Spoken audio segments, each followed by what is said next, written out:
Good morning, 330 to go. How we feeling this morning? Tuesday, March 12th. And I am Matt McGall signing in to bring you the latest and greatest sports in the 330 area. And wow, has there been an awful lot that has taken off in the last 24 hours. Anybody who's even remotely paying attention to any type of sports in the NFL, you guys are seeing it. It's absolutely crazy. So, as always, to all of our followers, I'm going to say good morning and please share. Hang on. Oh, there it went. Good morning. Good morning. Please share and like. Do you guys see that? I'm actually typing that out right now. All right, so go ahead, give me some likes, give me some shares. I'm asking for them, I'm begging for them. So we're going to wrap through a lot, guys. There is a lot today. So you are in store for a lot of information. Usually I try to keep it around 30 minutes, 45. I'm still going to try to do the same thing, but we've got that much to cover. All right, so let's jump right into it. Clicker going at the bottom. You guys see it down there. Suns beat up on the Cavs last night, 117 to 111. We'll get to that a little bit later. Isaac Okoro, he needs to know where the out of bounds is, especially on that short little 3-point baseline there. He needs to be able to, or side out, he needs to be able to know where his feet are. So also we saw last Friday, Canton Central Catholic 56 over Lake Catholic 38, Dalton 59 over Lake Center Christian 52. Saturday, boys action, GlenOak upsets Louisville 61-58. Hoban with a buzzer beater at the end over Brecksville Broadview Heights. Garfield Heights continuing their winning ways as they knock out St. Vincent St. Mary 57-45. Ursuline 61 over Notre Dame Cathedral Latin 44. Villa Angela St. Joe upsets CVCA 60-58. Warrensville Heights 51 over West Branch 49. Jackson beats Mentor 80-75, and Canfield beats Glenville 64-51. Over on the girls' side, Copley Indians 62 over Bryan 39. Laurel 53 over Streetsboro 32. Olmstead Falls beats Jackson 61-34, and Keystone 50 over Chippewas 38. And wrapping it up, Magnificant 51 over Medina 36. So a lot going on there. So to keep you guys in tune so you guys know what's going on, first and foremost, the number one thing we need to promote is the Copley girls Indians. Okay, they are heading to the state semis this Friday at Dayton. Okay, so definitely be checking that out. They'll be taking on Cincinnati's Purcell Marion. All right, so what I'm going to do is I'm going to go down here to the banner as well. I'm going to flip it over, and then I will go back to these scores to be able to see it. But these are the upcoming games, okay? Over on the boys' side, going on Wednesday night, Hoban will be taking on Garfield Heights at 7 p.m. at the University of Akron. Tuesday, GlenOak taking on Brunswick, 7 p.m. at Kent State. Wednesday, Jackson gets St. Ignatius at 7 p.m. as well at Kent State. As for the Division II games, Ursuline taking on Villa Angela St. Joe, 6 p.m. at the Canton Fieldhouse. Thursday, Canfield will take on Warrensville Heights at 8 p.m. at Canton's Fieldhouse as well. Division III, Wednesday night, Cardinal Mooney takes on Canton Central Catholic in Canton Central Catholic's backyard of the Canton Fieldhouse at 8 p.m. And as for Division IV, Tuesday night, Dalton taking on Warren JFK at 8 p.m. at the Canton Fieldhouse. Guys, if you guys can get down and check out any of those boys' games, do that. And as you can see, is the ticker at the bottom running through. Friday, Copley taking on Purcell Marion at 1 p.m. at the University of Dayton. As always, guys, we wish all of the local basketball teams the best as they're moving forward. But like I had mentioned before, that big shout out to the Copley ladies as they get the opportunity to go win a state title. Busy weekend with high school basketball. And guess what else was going on? Last week, we had Coach on from St. Vincent St. Mary, and the boys wrestling heads down. Now, we put out a post, okay? And we put out a post for all across 330. I tried to do my best to capture everybody I possibly could. The worst thing is I went on the OHSAA website, and why they just don't have results. Maybe they do. Maybe I just cannot see. That is very, very possible. But still, I couldn't just get a printout of everybody who won. So I'm stealing a lot of stuff off those posts. So if I miss anybody, I apologize. When that results comes out, if anybody has those, share those. I would be happy to read that again, because I think any of the athletes that had the opportunity to go down there and even qualify was magnificent in its own right, let alone the opportunity they got to do to place this past week. So reading them off right now: Blaine Chrisman from Medina finished third. Keegan Sell from the Garfield G-Men, D3 190 repeat champ. Bram McCourt from Dalton finished eighth in the D3 157 weight class. Christian Osborne from St. Vincent St. Mary, Division II 120, finished sixth. Taggart Wade, Division II as well, at 138 weight class, finished seventh. Andy Vanskoy at 215 and D2 finished sixth. And Rylan Hurley, Division II 157, sixth place finish. So four of those guys from St. V. Congrats to all of them. We had an opportunity to talk about them last week. Aiden Mosden finished first. Jackson Eddy, sixth. Braden Bickerton on the 106 weight class from Highland. Jackson Joy, Jackson Joy, third state championship from Wadsworth. Again, reading these off of all the posts from the post that we put out Sunday night. And then on the girls' side, Avery Horning finished sixth at the 115 weight class for Alliance. And then also from Alliance, Abigail Mosden, whose brother, who was Aiden, I'm pretty sure that might have made history right there, that we had two siblings place. I thought I may have read that somewhere, but she finished third in the 130 weight class as well, representing Alliance.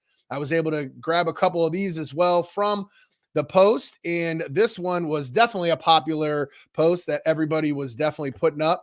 And congratulations to Jaden McKinney. This young lady has now won the state championship 3 times. So that is an impressive feat for sure. Wish her the best, as hopefully she'll maybe end up moving on to a collegiate career. Who else do we have here? We also had a post. Congratulations to Bobby Bouchette on his 5th place finish in the OHSA state wrestling tournament. Bobby's earned all Ohio status. So he is from, it looks like the Beavers. Who else do we have here that had posts up here as well? Gabby Garden completes the weekend with a 5th place finish. So congratulations to her as well. Keep moving down the list. I grabbed a few more. Let me see here. So I'm working through them all. This did come up, and I wanted to get to that. I will come back to that in a second. I apologize. Here was a championship as well that had been posted. I want to say, I forget the name that was on there, but again, I had just grabbed these to be able to post them up there. Here we go. Nordonia Knights finished 10th place in Division 1, 145-pound weight class. Israel Pettit takes third. 157, Matt Hammond goes 1 and 2. 175, Gino Perrine takes fourth. And at the 215 weight class, Grant Leftfield takes 8th. Congratulations to all those from Nordonia. Moving over to Tuslaw's Caden Lawson. He took a 4th place finish. Congratulations to him as well. And Woodridge's own state runner-up, Stephen Duffy, finishes in the 175 weight class in the Division 2. Congrats to him as well. And I still have 2 more. State champ from 2024 finished 4th. Sorry, Ella. I believe that was Thomas. I can't quite see the bottom of it, so I do apologize. Another one that was added on there, freshman Kayla Morshan wins the 126 weight class and state champion. She becomes the first ever girl state champion in Wayne County and becomes the first champion since Rittman's Sevi Garza in 2021. So congratulations to all those that had the opportunity to go down and represent their high schools and then also place. What I was referring to, this had came out, and this was Whitney Kaiser had put out that she wanted to make sure that we knew that the state bowling was this weekend and that the Boardman girls teams finished first, and junior Caitlin Greenway, which happens to be her cousin, also took first in the individual scores. She said she would love to have seen this shared by 330 to go, which it was, and then we highlighted again here. So want to make sure, guys, that's what we're about. If you have the opportunity and you want to share it, share it. We're here to put it out there. It's only going to get out there if you guys put it on our network. And when you do, I will happily take the time to be able to hand out those roses to those that have earned it, because wrestling is definitely no joke whatsoever. With girls wrestling and girls basketball has been taking over nonstop. It has been here in and out. We're seeing it all the time. And something that ends up taking off this past week is there's another brawl in women's basketball. You guys, if you're not seeing this stuff, and I am going to flip this back over, there was the games going on the bottom. Now I am going to flip it back over to the recent scores so you guys can see those. And again, guys, any comments, any of that, shoot them on there. I'm happy to respond. Give me a like, give me a share, give me a follow. Stop what you're doing and hit that like button. Hit the angry button. Remember we had this conversation like 2 months ago? Even that one, just any type of reaction. I'm looking for a reaction, guys. So if you could, give me a few, all right, if you're taking the time to listen. So like I was saying, in college basketball has just been taking off lately. It's getting absolutely crazy. And it's turning into MMA. So if anybody had the opportunity to have recently seen, there was a little bit of a scuffle that took off in the LSU South Carolina game. This was in the conference championship for the SEC. And there was a lady from South Carolina, 6'8". Okay. That first and its foremost, that's crazy. And then you had the Angel Reese, who we've seen her in and out of college sports in the headlines a lot in the last year. So there's a little scuffle at the end of the game. Essentially, the player from LSU was just intentionally fouling to stop the clock because South Carolina was on a breakaway. And as that girl fouls her, she kind of spins out and she pushes a South Carolina player, another player. And here comes this 6'8" center from South Carolina. And this girl just clears her. I mean, just rag dolls her to the ground, crushes her. Okay. So I'm watching this, and of course I'm like, oh, I'm going to have to discuss this. I'm going to have to talk about this because it's news. It's everywhere. But I always like to do things a little different. If you know me, I like to I go against the grain. All right. I'm always looking for a different angle, something else to kind of bring light to the whole positioning of why this game got so physical. Now, you guys take a look at this, and you tell me that I saw this, and this is during gameplay. This is not leading exactly up to those exact moments, but this is during the game of probably more or less why it got so heated out there. So take a quick little watch here, guys.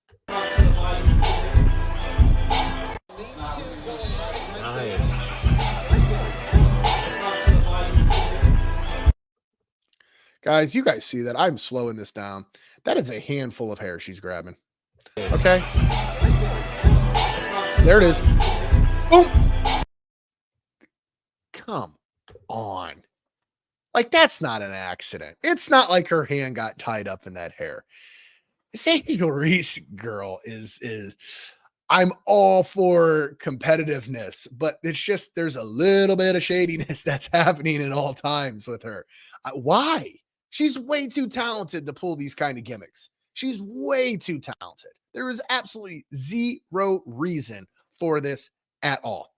So it got me kind of thinking, like, what does this do for her? I'm dead serious in that. Hang on for 1 second. I'm starting a clock. Give me 1 sec. There we go.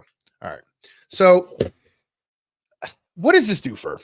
There's zero reason for it. Okay. And then all of a sudden we have at the very end of the game, as this bench clearing's going on. So now some of these girls are going to be suspended for the first game because it's just like the NBA. We've seen this rule before. If you leave the bench, you're hit. You are not going to be able to play in the next game.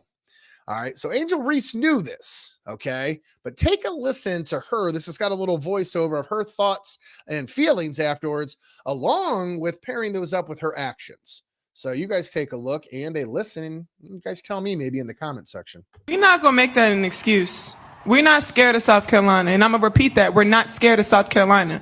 And a lot of people are scared of them, and we came in and battled and battled and battled and battled and battled to the end. And, of course, we came up short, but we'll see them again, or whoever will see them. Yeah, guys, take another watch. We're not going to make that an excuse. We're not scared of South Carolina, and I'm going to repeat that. We're not scared of South Carolina. And a lot of people are scared of them. I would have at least stood there. I'd at least watched. I wouldn't have turned my back. I sure wouldn't have sat down. She does look like she's got a slight limp. Maybe something happened with the ankle here. I've kind of seen that in a few videos, but she goes ahead and she takes a quick little squat and she sits down. It's really tough to be able to say you're not scared or you're not worried about another team and you're not going to be able to defend your players. I'm sorry. I just, from a perspective, I can remember there being an altercation when I was in high school. Okay. And believe it or not, I didn't start it, but I sure didn't back away from not going there and defending my teammates, even if they were dead wrong. That is the one thing about sports that was instilled upon me is you go to battle with these teammates in and out during the week of practices. Something like that goes off. I think it's a natural instinct. As you could see, the whole team takes off running. Okay, the whole team except for her. And she goes and sits down. Combine that up with seeing the video before where she's ragtagging this girl's hair, okay, essentially grabbing it, pulling it, playing that kind of game. There was also another point during it where there was a technical, okay? She picked up a technical earlier in the game because she comes around the corner to basically get in position. This is that 6'8" center, and I can't remember the name off the top of my head, with Angel Reese. And it was a clear elbow. It was a clear elbow to the face. Like, these are the antics that I'm sitting here looking at and going, why?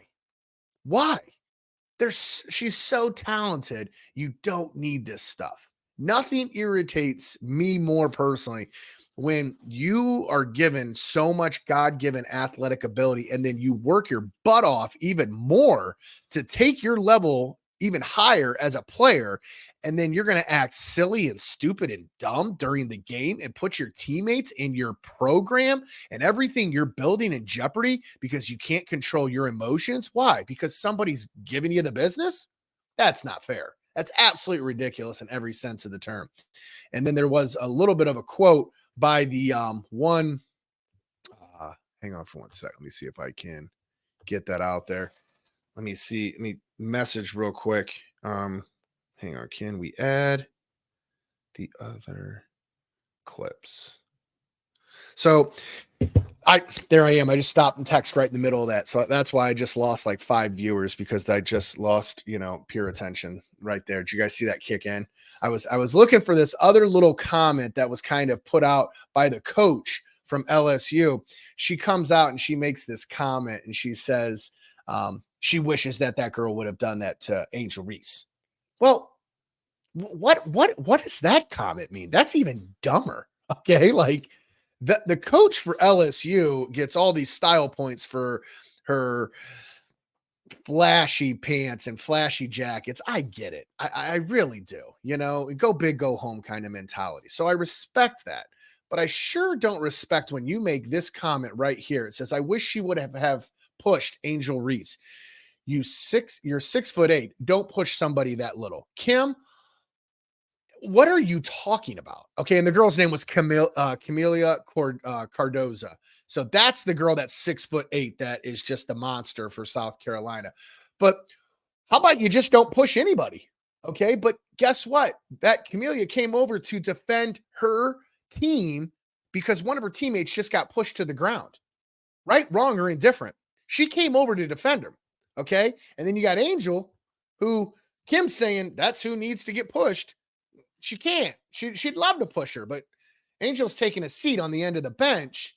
Smart, because I don't know technically if she was in the game. If she was in the game and she went and sat down, it looks worse. And here's why. Because of what I just said a little bit ago. If she's on the bench and she leaves the bench, she's one that is suspended for the next game. So that's smart in that sense. So I guess I probably should know that for a fact before I kind of make my assumptions and put my foot in my mouth officially. But still, it caught my eye over the weekend, and I really just do not understand. There's just another post that you're like, what? Why even put that out? Why even make that comment? Okay. There's absolutely no reason for it whatsoever. People make dumb comments all the time in the sports world. All right. And with that being said, did you guys happen to catch this one? This one just happened yesterday because yesterday kicks off the craziness of the NFL free agency. And does anybody remember Tiki Barber? Yep, here he is. So Tiki Barber comes out and says, "You're dead to us, Saquon. Good luck. You're dead to me." Former Giants running back Tiki Barber on Saquon Barkley agreeing to the deal with the Philadelphia Eagles. What are you even remotely thinking? Like, first of all, he got franchise tagged last year, and he's a running back. Do you know how long a shelf life is for a running back in the NFL? It's like 5 years at best. And you got to be very, very productive. Saquon's been up, down, all around. He's had some knee injuries. He took he allowed them to franchise tag. He played the game last year. Giants knew what they were doing. Okay. Giants fans are mad because, one, they don't want to lose anybody to anybody in the division, let alone to the Eagles. Is this make the Eagles a Super Bowl contender? I think the Eagles are in the exact same situation they probably were last year, even though they're starting to, we'll see how the rest of free agency shakes out. But Saquon, in my opinion, does not make them like an instant Super Bowl, like automatic. He's got to stay healthy. Okay. So yesterday it kicks off. And I think the best way that somebody had put it was, I think the NFL offseason was over in like 24 hours. There was so much to try to think of and take in. And the Cleveland Browns come out. We see the Jerry Jeudy trade, 5th and a 6th round pick. That is, Andrew Berry is going to get arrested for stealing. This guy is stealing players since he's gotten here. Andrew Berry literally is the best part about Cleveland, in my opinion. We used to be sitting here as Cleveland Browns fans wondering, oh, what mock draft are we going to look at? Who are we going to get? Well, I think Andrew Berry was tired of every jaded Browns fan going, all we ever do is screw up the draft. So he made it really easy. He's like, I'm just going to take all of our draft picks and I'm going to trade them. Okay. And I'm going to trade them for quality players. And you can't screw up a draft if you don't have any draft picks. So now after the Jerry Jeudy trade, we now have 5 picks. Okay. We have a 2nd round, 54, a 3rd round, 85th pick. In the 5th round, we have the 155th pick. We have 205 in the 6th round. And right now in the 7th, we have 243. Okay.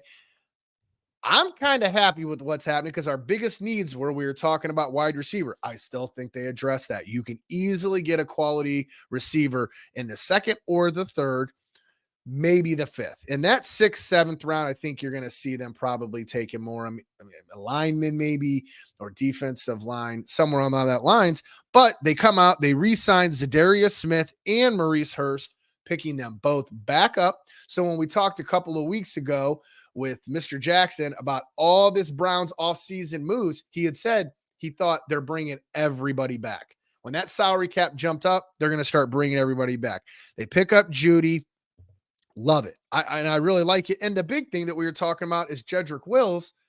Is that guy really going to stay there at left tackle? That was a question. That was a concern. But what does he do? He restructures his contract to clear up more money for Andrew Berry. Guys, there's going to end up being a disgruntled veteran between now and the start of the season. And I wouldn't be shocked if that's what Andrew Berry goes after.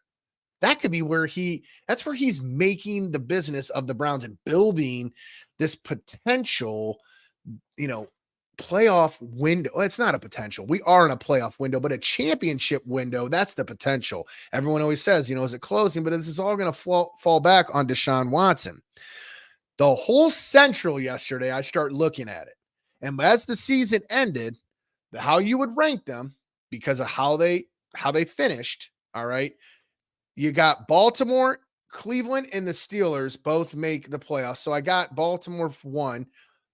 Cleveland number 2, Steelers number 3, and Bengals number 4. And I think that's the exact same that it sits right now. If you had to rank off-season moves right now, how would you rank them? Would anybody change that? Would anybody go with the difference of Baltimore at 1, Cleveland at 2? Because Cleveland's moves have been solid. They are definitely improving them. The Steelers, they pick up Russell Wilson. Steeler fans out there, I would love for you to chime in on this.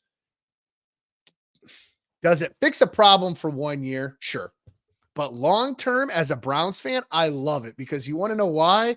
If you watched my show a couple weeks ago, who was I talking about that I did not want to see in Pittsburgh? And that's Justin Fields. So thank you for signing, Russ. That's great. Yeah, I hope maybe he gets you through the year. He's got to stay out of the injury, bug as well. But does that really make Pittsburgh much better, for the long run? No, I don't. I really don't. As a Browns fan, I like Russell going there. It definitely, makes you think how, ranking out the quarterbacks in the division. I think now you're tussling for third or fourth. Is it between Russell or Deshaun? Because I got to put Burrow at second, and Lamar's Lamar. Lamar's running our division, period. And that's my thought on it. So the rest of the moves that go on there, Wilson goes to the Steelers. That's a huge improvement in a sense for a Najee, Johnson, and Pickens, especially from a fantasy football point of view, which is as we get closer to the NFL season, we'll happily talk some fantasy football. Blocks out Fields. Now down with the Bungles, they are literally fumbling away the offseason, okay? T. Higgins, their wide receiver, they tried to slap the franchise tag and all that on him. He is not happy. He says, trade me, I'm out, okay? So that hits them. And then on top of that, they release Mixon, but they do go out and sign Zach Moss.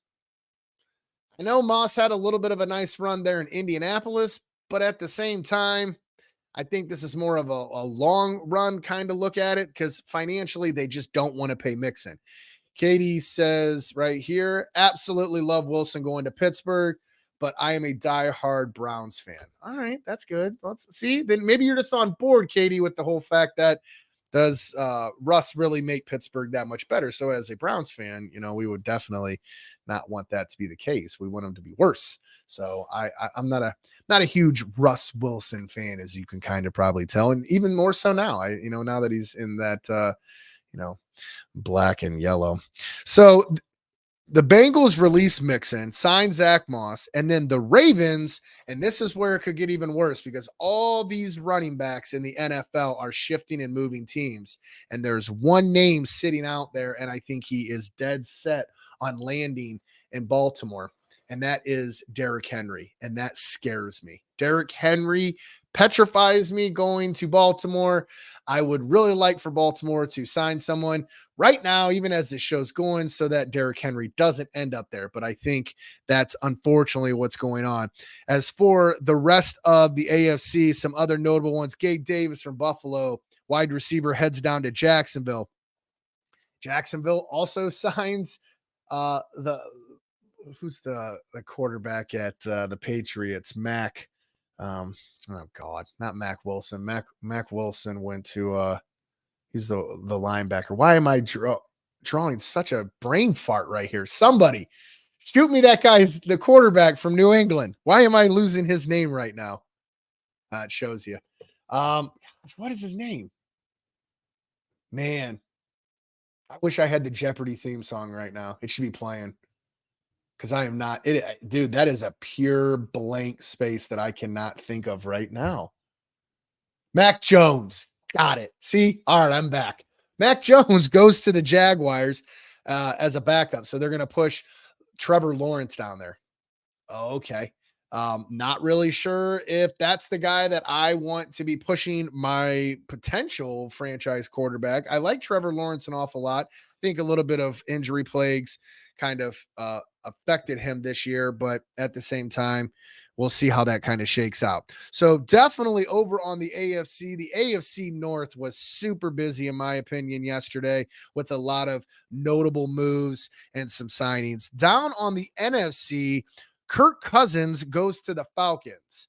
I love this because I am a Kyle Pitts fan. I've been drafting Kyle Pitts for the last 3 years. Why I've done this, I don't know. I think he's a special talent, but I think Kirk Cousins going there definitely upgrades him and Drake London, as well as the Robinson kid out of Texas that they drafted last year. So Atlanta definitely has a lot of young pieces, and they're trying to bring a little bit of a veteran in that I think will be able to find some cohesiveness so that Atlanta, because that division can easily be won. And Atlanta, I think, knows that. But Kirk Cousins has gotten paid. If anybody has seen that man's contracts over the last 5 years, wow. Wow is all I can say. Kirk Cousins, it is good to be you, my man, because you are definitely getting a bag. And then also in the NFC, that NFC North was really active as well. It's kind of odd. The AFC and the NFC North both were on that radar. The Packers signed Josh Jacobs to a long deal, and then they let go of Aaron Jones. Aaron Jones gets mad and goes, oh, okay, I'll go into free agency. And then this morning, he just signed a 1-year deal with the Vikings. So the Vikings, obviously moving on from Matson, who was the running back that was there for a while. And because Saquon goes over to Philly, like I had mentioned, and we had talked about how Tiki Barber decided to get a little upset with him, that opens up Swift, who immediately signed with the Chicago Bears. So a lot of moving parts going on in that AFC North. I think it's quite funny. Philly, though, probably gets the steal that everyone would think with Saquon going there. The G-men sitting there super mad and upset, and their fan base screaming for their heads. What do? They sign Devin Singletary, the running back from the Houston Texans, and they also go and grab Burns out of a trade, the defensive end from the Carolina Panthers. Also, Austin Eckler, you guys have heard that name, another running back, signs with the Washington Commanders. And then the Cowboys, who stand pat, okay, they lose Pollard to the Titans. So key notable names that are still sitting out there are that I've noticed and I've heard. McQueen, linebacker from Baltimore. Baltimore is losing a lot of their defensive players. You guys should definitely pay attention to that. But McQueen's one that I really like. But I think that the sad part is he's going to end up in the division, but he's probably going to end up over there with Pittsburgh. Not really looking forward to that idea either. Stephon Gilmore, a corner that's been kind of a journeyman through a few teams, still can be a solid defender. And then Derrick Henry, and I mentioned that I really think that he ends up sliding over to Baltimore. And that could definitely petrify everybody if you really think about that bruising running back leaning down on you 2 times, potentially 3 times a year because of the playoffs and how it all works. Because the AFC North is always going to at least send 3 teams because we're the best division in the AFC by far, right? I think we're battling with the AFC West for sure in that those accolades. And then also Chase Young is sitting out there. I know that's a name that everybody remembers as a Buckeye fan. Where could he end up? Could he end up? No, he ain't coming to Cleveland. As long as he doesn't end up in Baltimore, I'm good. Okay, because Baltimore just has the way. So right now it's funny because everybody's sitting back wondering, and these couple of divisions, the Cowboys kind of stand pat yesterday. So does Baltimore. But those are the type of teams that can sit back and have the ability to just wait and see. So I think the Browns could be in that category as well. We're going to continue to re-sign our players and run that back. And why shouldn't we? I really feel like there is an opportunity there, though, that you're going to end up seeing some disgruntled veterans, and then that's just going to completely open up the possibility for Andrew Berry to really take advantage of everything. Also going on as we're sitting here talking about the NFL and our Cleveland Browns, how could we not talk about our Cleveland Cavs? I wanted to go to that game so bad last night. Growing up, I was a Phoenix Suns fan. No lie. Why? Because the round of rebound, Charles Barkley. I absolutely was a huge fan of Charles Barkley ever since he put out the commercial that I'm not your role model. I thought that was like the coolest commercial ever. And that was right around when Jordan had retired. Barkley heads out there, and Barkley was so much fun to watch in Phoenix. So I always kind of have this, attention span that would, geared towards Phoenix. And obviously with them having Durant and Beal and, Booker out there, let alone the rest of that roster. And this is actually what kind of shocks me about Phoenix's roster. Grayson Allen, and we had put a post up about him, the Dookie. That guy can be really annoying for sure, but still, nevertheless, Eric Gordon, okay, another name that we've heard quite often over the years. Thaddeus Young, Bol, Yusuf Nurk. I just remember that name. What I'm trying to get at is Phoenix doesn't have a slouch of a team whatsoever. So I really, you got to watch them in the West. If they're playing well right now, you move them into playoffs, I think they would be an interesting out for anybody. The Cavaliers still sitting at third in the West or East. I apologize. And last night they were led by Darius Garland, who put out 36 minutes, 30 points, 2 rebounds, and 5 assists. We have got to get those assists up. Chris LeVert was the high man on the assist total with 11 last night, and then helping as well with chipping in on 17 points. Cleveland right now, they're really, really missing Donovan Mitchell. All right. And obviously with Evan Mobley going down last week in the Boston game with the ankle injury, that has held the Cavs in check very much so. And you're missing Struss, and yeah, even Wade was out for personal reasons. I'm looking at this right now. So, I mean, when you kind of look at who's sitting out, not shocked that they lost that. They were right there in the game. Isaiah Okafor steps out, foot on the line. I kind of saw an angle. I really wish I could have saw one better that was zooming in. I think there may have been a little bit of discrepancy if his foot was down, if he had the ball, the heel. You know how they kind of have that angle.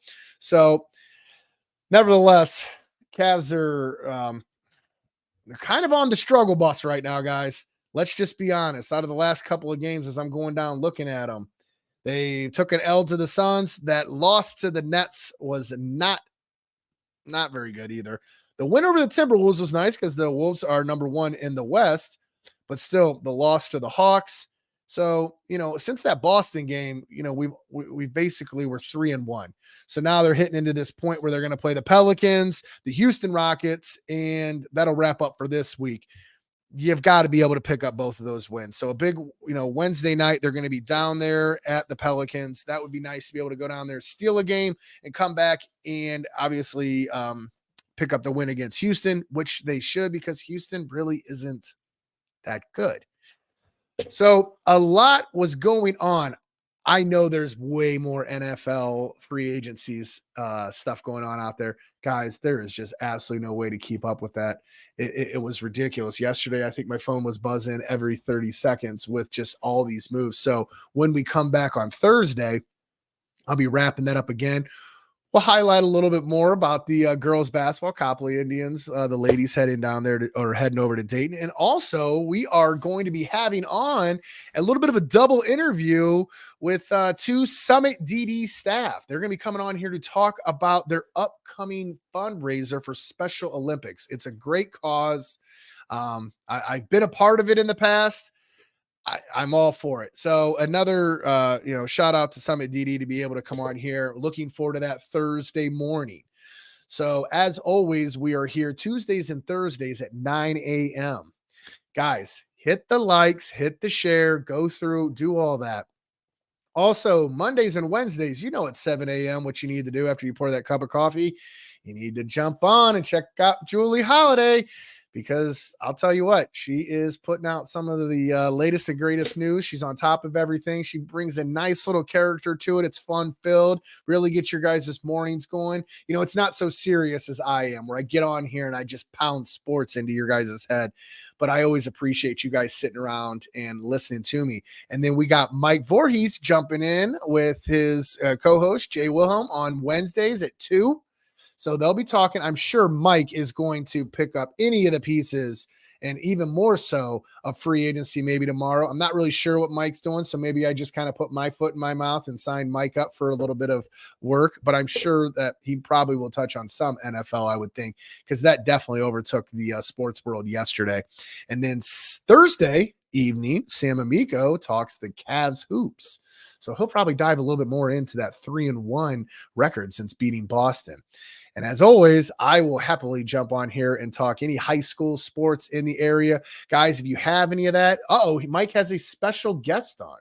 So there you go. I should be able to pub that for him. As always, guys, if you have anything going on with real estate, I'm telling you, give me a call. It is definitely heating up. Not just the ice is melting out there because we did have a little snow over the weekend, but so are the interest rates. They're coming down. If anybody had an opportunity to see, they are talking about it. So guys, if you're thinking about buying, selling, doing any of the above, give me a call. Everybody knows a realtor, but you do not know me. Give me a call. I'd like to think that I'm going to make the process easier for you. Always happy to sit down, just let you know what your home is valued for, because guys, that is the most important thing that you'll ever buy in your lifetime.